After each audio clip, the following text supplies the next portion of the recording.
She determined in her heart to be true to the whispers.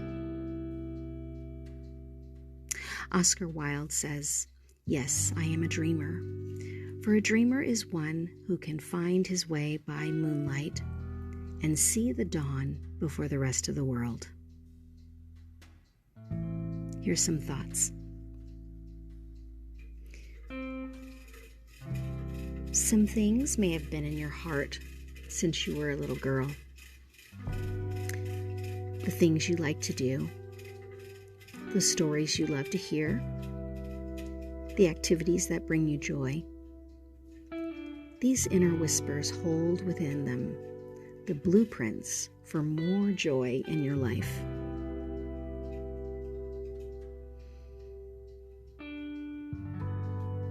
Think about a time when you were younger.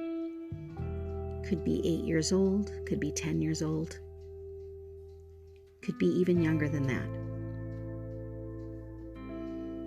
Write down some things that you knew for sure back then. Now look at those statements that you wrote down through today's eyes. How are you the same? And how are you different? Is there something that you could move forward into your now to bring more joy into your life?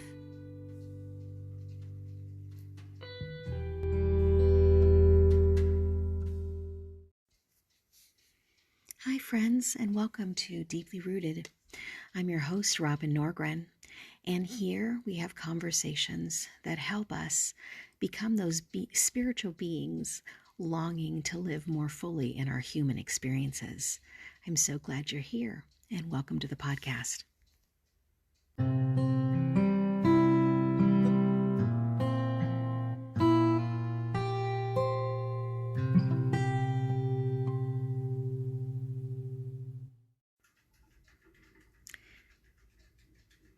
Today's idea from the book The Art of Noticing by Rob Walker is entitled Reframe the Familiar. A student of mine, Lucy Knops, was inspired by Robert Irwin's habit of seeing. She thought about how she framed what she saw. She made physical Polaroid-size frames, acrylic with a dry erase surface, like portable windows. Hold the frame up to an object or scene and write a 1 to 2 word description on it, she instructed. Maybe that's a word like beautiful, or vacant, or cloudy. Then, she continued, shift the frame to focus on a different subject, leaving the original description. How does the earlier description influence what you're looking at right now? The idea echoes one from Sister Corita Kent, a nun and artist who, in her book, Learning by Heart, Teachings to Free the Creative Spirit, proposed using an instant finder, which was an empty 35mm slide holder, a viewfinder with no camera. You can make your own by cutting a rectangle hole in a hunk of cardboard and using it to narrow and reframe your vision. It helps us to take things out of context, Kent and her co-author Jane Stewart wrote. It allows us to see for the sake of seeing.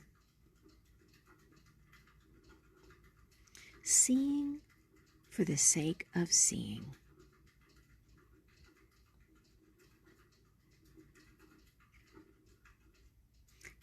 I think about all the classrooms full of children and how they are just freely looking at things and talking about things with no filters, no preconceived ideas, just introducing themselves to the world, one item at a time.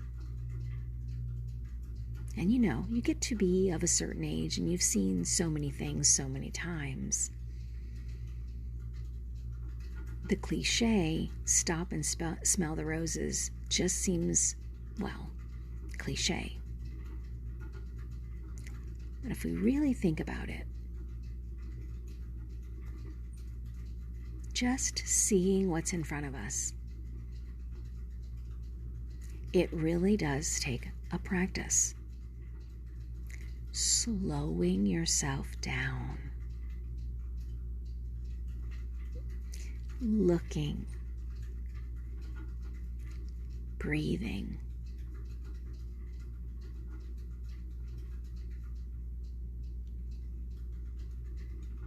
Maybe take a little short walk, or even as you're walking to maybe your post office or your mailbox, or just picking packages off your front door, just to stop and see.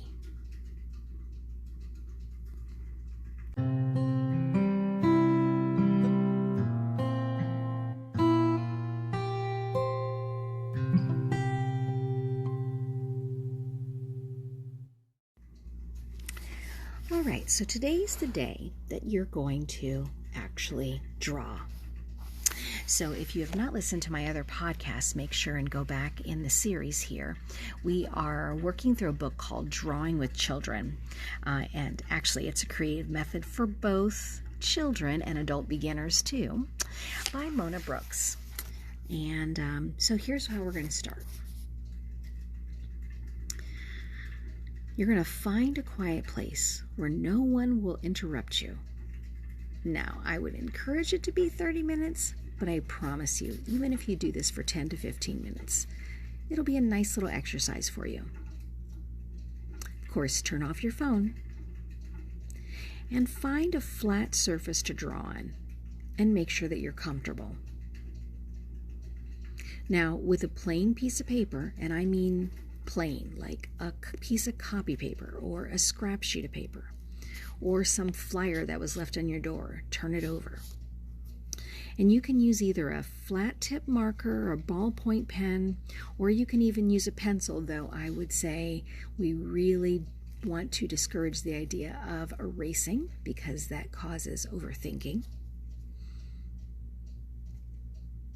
And also have a piece of paper so that you can take some notes afterwards. Okay? Now here's what I want you to do. I want you to draw a scene with a person, a house, a tree, some bushes and flowers, and at least 3 to 5 other things of your choice. Okay? Now, as you're doing this, relax, enjoy the process. Do not start over and do not erase anything that you don't like. You can adjust it. You could turn it into something else, but you cannot erase it. Try your best not to be interrupted. Now, as you notice thoughts and emotions coming up, I want you to stop and write those down on your second piece of paper. And try not to analyze them. Just note the feelings, jot down the words, and then go back to writing. And if you need a timer, go ahead and put a timer on. Or if this is your very first time trying an exercise like this, just as long as you are feeling comfortable, let's say. Reasonably comfortable. Now, once you're done, I want you to get up and take a stretch. But no talking to others. And no starting on some chore. Now I want you to come back and I want you to pick up the piece of paper, holding it with both your hands, one on each side. And I want you to take a long look at it. So make sure it is in front of your eyes and not you looking straight down at it on a table. This is something that I do all the time with my students, and you will be amazed at the perspective you get.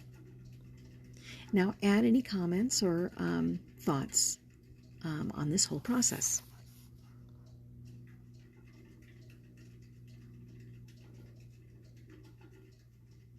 Now, I want you to take a few moments and read through your thoughts. And here's some things to consider as you learn what all this means for you, okay? How did you do compared with how you thought you would do? And while you were drawing, did your thoughts reflect any of the opinions or experiences you had as a child? What can you remember about those early drawing experiences? And were any of your thoughts related to the 8 statements about drawing that we talked about on another podcast? And if they did, how did you come to have those kind of opinions about drawing?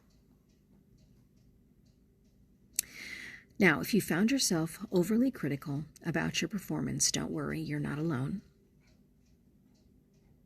Many people do not do well, especially if they are perfectionists, and if there is something that they just haven't tried in a long time. I love these words from the author that says, "Once I heard a 10-year-old quietly telling another student, 'I don't even believe the awful stuff I say about my drawings anymore, but I must be fishing for compliments.'" So if you've experienced self-doubt while you were drawing, it would be normal for you to feel reluctant to let others see your drawings, or to feel that you would not be able to improve easily, or to feel uncomfortable with the idea of teaching someone else. But none of this is important at this moment.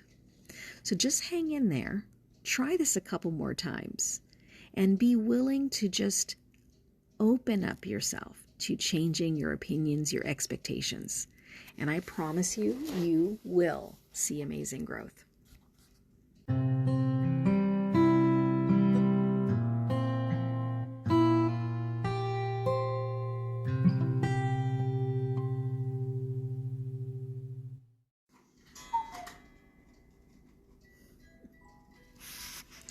Here's some self-reflection from Henry Nouwen on his process of spiritual direction. He calls this essay 2 Voices. From the beginning of my life, 2 interior voices have been speaking to me. One saying, "Henry, be sure you make it on your own. Be sure you become an independent person. Be sure I can be proud of you." And then there's this other voice saying, "Henry, whatever you're going to do, even if you don't do anything very interesting in the eyes of the world, be sure you stay close to the heart of Jesus. Be sure you stay close to the love of God." I'm sure we hear these voices, all of us to some degree. One that says, make something of your life, find a good career. And one that says, be sure you never lose touch with your source and vocation. There's a struggle. It's a tension. At first, I try to resolve this by becoming a sort of hyphenated priest, a priest / psychologist. People would say, "We don't really like having priests around." And I could reply, "Oh, well, I'm a psychologist. I'm clearly in touch with sophisticated things, so don't laugh at me or disregard me." Early in life, I pleased my father and mother immensely by studying, then teaching, then becoming somewhat well-known, teaching at Notre Dame, Yale, and Harvard universities. I pleased a lot of people doing so, and also pleased myself. But somewhere on the way up the ladder, I wondered if I was still in touch with my core identity and vocation. I began noticing this when I found myself speaking to thousands of people about humility, and at the same time wondering what they were thinking of me. I didn't feel peaceful. Actually, I felt lost. I didn't know where I belonged. I was pretty good on the platform, but not always that good in my own heart. I began to wonder if perhaps my career hadn't gotten in the way of my vocation. So I began to pray, "Lord Jesus, you know me and love me with your everlasting love. Let me know where you want me to go and I will follow you. But please be clear about it. No ambiguous messages. And I prayed this over and over. One morning at 9 o'clock, someone pushed the bell of my little apartment. I opened the door and found a young woman standing there. Are you Henry Nouwen? Yes, I am. I've come to bring you greetings of Jean Vanier. She continued. Jean Vanier was all but unknown to me at the time. I'd heard he was the founder of the Lark communities and that he worked with mentally handicapped people, but that was all I knew. And I said, oh, that's nice, thank you. What can I do for you? No, she answered. I've come to bring you the greetings of Jean Vanier. Again, I said, thank you, that's nice. Do you want me to teach somewhere or write something or give a lecture? No, she insisted. I just wanted you to know that Jean Vanier sends his greetings. When she had gone, I sat in my chair and thought, now this is something special. Somehow, is God answering my prayer?